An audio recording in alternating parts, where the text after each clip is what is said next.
The single biggest problem in communication is the illusion that it has taken place. I love that quote from the playwright George Bernard Shaw, but I didn't fully appreciate it until 3 days into my marriage on a beach with a mojito and a very unhappy bride. More on that in a moment. How often have you left a meeting or a conversation convinced everyone was on the same page, and only afterwards you discovered that actually everyone had left with completely different pictures in their heads? We think we've communicated, but have people really understood? Miscommunication isn't just awkward, it's expensive. A global survey found that it costs companies over $12,000 per employee per year. And I think it's more than that if we consider its role in disengagement. If you can't see it, it isn't a vision. If you can't live it, it isn't a value. I learned this over 20 years, first as a novelist, and then working with organizations on 5 continents. I learned that one thing makes a difference: helping people to see what you mean. And nothing does that better than a story. Telling stories is the quickest, cheapest, and deepest way to influence. That's a big statement, and I'm rather proud of having come up with it by myself. But the proof is here in the room. TED Talks. If we were to edit the slogan of TED, it might be ideas worth spreading with storytelling. Business storytelling has arrived. It's on the cover of Harvard Business Review. Forbes calls it the #1 business skill. But as a business story consultant myself, I observe a paradox. While more and more people are talking about stories, very few people are actually telling them when they're not on a TED stage. Why is that? Well, we tend to default to abstract words that feel precise to us, but are actually quite vague to other people. To show you what I mean, let me take you to that beach 3 days after my wedding. So I'm in my mid-20s, sandy beach, live music, mojito in one hand, my beautiful bride in the other.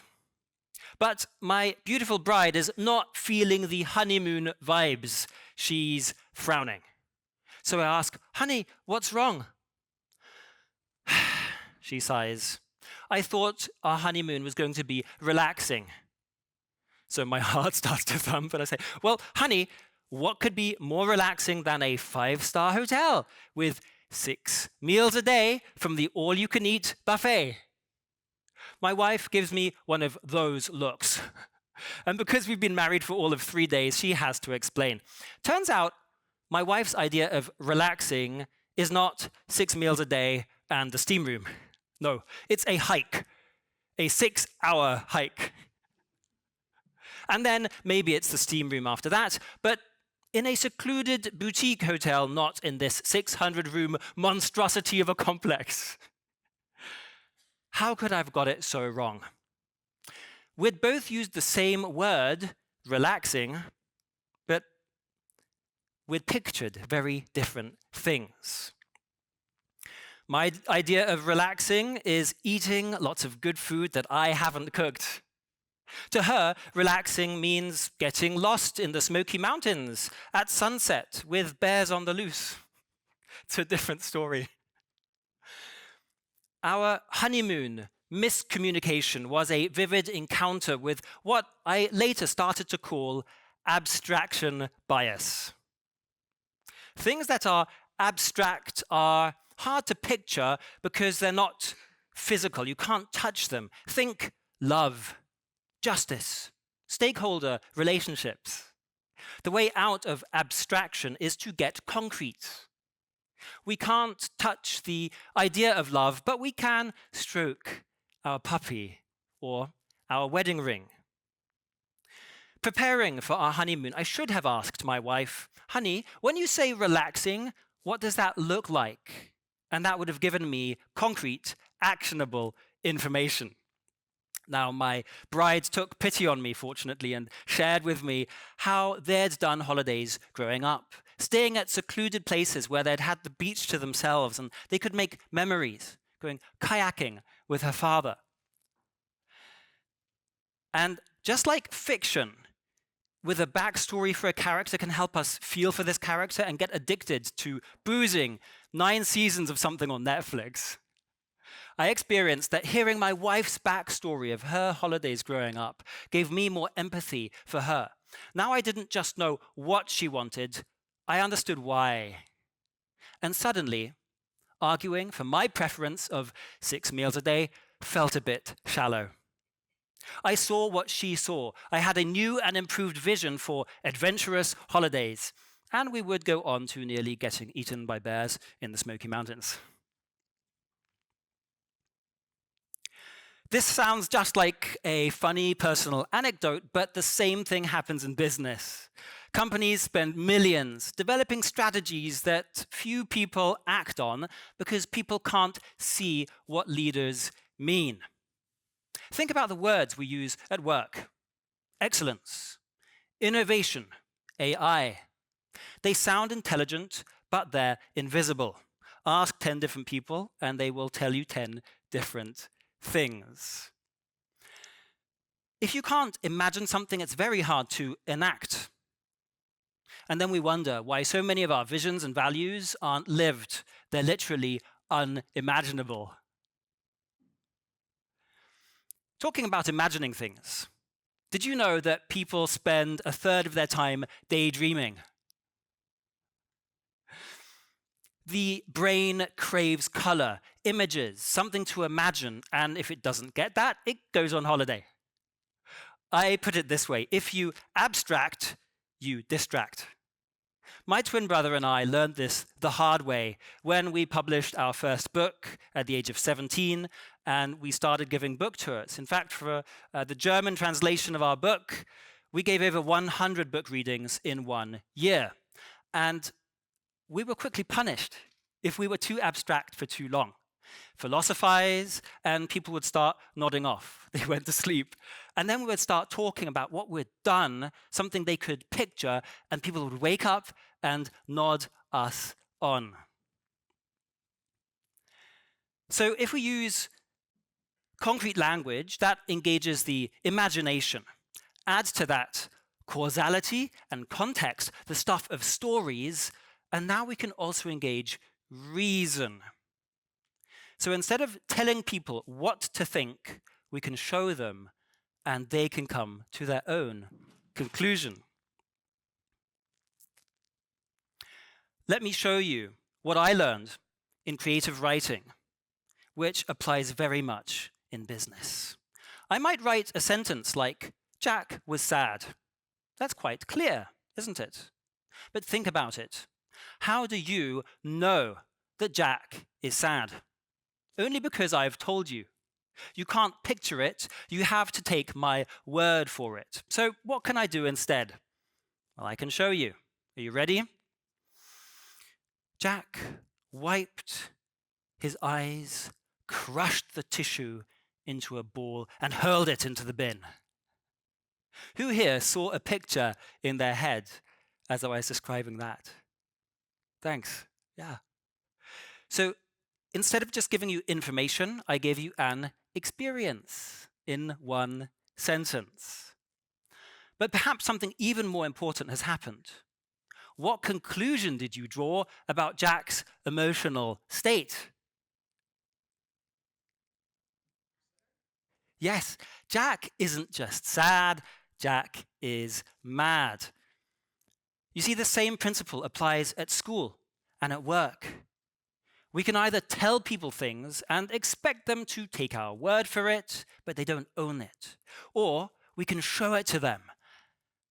They can see it, feel it, and own it. And I think we have to move towards that direction because the world is full of good ideas, but we're not implementing them because we can't see why we should and how to implement them. But I still haven't answered the mystery that I posed. If stories are so powerful, why aren't we sharing them every day to make our points? Well, in working with hundreds of business people, I've come across a common challenge that many of us face, because many of us are intimidated by stories, because perhaps we associate them with Hollywood. Relax. We don't need you. In fact, we don't want you to sound like Shakespeare or Captain America. We want you to sound like you. Next, I came up against 3 common pitfalls, which are very practical. First, I believe, and I experience, that people don't tell stories because they haven't collected stories. They don't store them. And people don't store stories because they don't spot them. They don't recognize the small but beautiful or magical moments of meaning, such as we've been hearing today, that you could convey so well in stories. And the reason perhaps that we don't recognize those moments of meaning that happen to us or that other people share with us or that we read in books or hear on podcasts is because we don't really know what a story is. There have been different definitions of a story. The best I've been able to do is a story is the gift of walking in another's shoes. A story is the gift of walking in another's shoes. Now, that is a definition that appeals to the imagination. So how about a definition that appeals to reason? I say a story is simply story. S-T-O-R-Y. Set up, trigger, obstacles, resolution, and you. Set up. Where and when are we? Trigger. What gets the ball rolling and changes every day to one day? Obstacles. What is the conflict that drives the action? Resolution. How does it end? And finally, what does this mean for us? The STORY acronym is a simple way of getting people's attention, keeping their interest, and showing them what we mean. Let me give you an example. Setup. As children, my twin brother and I loved adventure stories like Narnia, so we wanted to write our own, but we never wrote more than 3 pages, and then we ran out of ideas. Trigger. Until one day, we were tidying our room and we came across a pile of papers, character sketches, maps, pages 1 through 3 times infinity. And we decided to write a whole book, no matter how long it took. Obstacles. For 6 months, we sacrificed computer games and we wrote every day until finally we finished that book and we sent it to a publisher and we never heard back. And that was only the beginning of our road of trials, because for the next 6 years, we would edit that book 9.6 times and send it to many publishers all over the world until, R for resolution, at the age of 17, finally, that book was published and became the #2 national bestseller in India and launched our careers. Why for you? What does this mean for you? Well, that depends on the audience, and we can tweak our story. When I tell this story with some more details to young people, they are inspired to do hard things. They understand that things won't work out immediately, but good things are worth working and waiting for. Now let me ask you, what's more powerful? Some abstract advice, hey kids, don't give up, or the vicarious experience of a kid turning rejection to a bestseller? And which can you picture in your heads right now? Let me use figurative language, which is another way of helping people see what we mean. When we have an idea to communicate, it's like we've climbed a mountain top and we have a wonderful view and we want to communicate what we can see to other people. But we often forget the long journey it took to get there, the hours of thinking, the years of experience. A story is a wonderful way of taking our audience or our conversation partners by the hand and taking them step by step up that mountain so they can see what we can see. When they can see it for themselves, they will come to their own conclusion. Or, as I like to say a bit cheekily, tell a story and you can let other people come to your conclusion. In summary, abstraction bias blinds us. Stories help us see. The STORY acronym is a simple way of helping us to start actually telling stories in everyday encounters.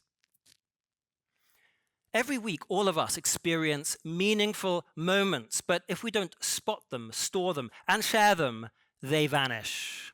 So here's the challenge. Next time you're in a meeting, don't just talk about innovation. Share a simple story. Show us. Help us to picture that and watch how this changes the room. As we go about writing the stories of our lives, let's be a bit more like novelists. Let's not just tell people things, let's show them. Thank you.